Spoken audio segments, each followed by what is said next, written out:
في ذاك الوقت دولة الرئيس كان ينظر للمواطن الأردني من أصل فلسطيني أنه هو مواطن من الدرجة الثانية. ليس ذلك صادقا، هو مواطن من الدرجة الأولى، ورؤساء الحكومات فلسطينيو الأصل، وهذا ما نفتخر به.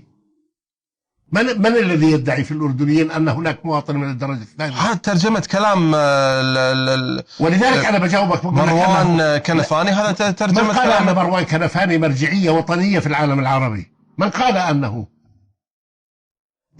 ليه تأخذ بمثل هذا الكلام؟ المواطن في الأردن هو مواطن أردني. دعونا نتفرج من سنة 50 عندما تمت قبل الوحدة رؤساء الحكومات اللي من أصل فلسطيني، وحكيت لك عنهم أنا فيها. حدا حكى على الأردنيين؟ الأردني هو الشعب الوحيد على فكرة اللي بيقبل العربي أن يرأسه في كل دولنا العربية. الكويتي بده كويتي رئيسه، والمصري بده مصري رئيسه، والسوري بده رئيس سوري، والعراقي بده، إلا الأردني يقبل العربي رئيسا. 15 رئيس حكومة حكموا الأردن قبل الانتداب، انتهاء الانتداب ما كان فيهم واحد أردني، ما حدا حكى ولا حدا قال أنهم غرباء، ثم استمروا بعد ذلك.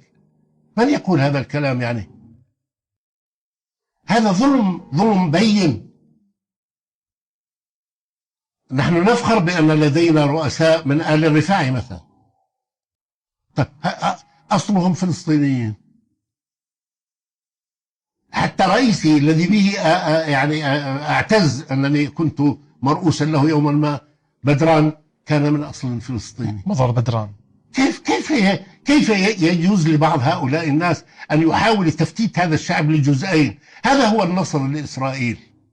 نحن في هذا البلد أسرة واحدة، لا نقبل حدا يقول هذا فلسطيني وهذا أردني.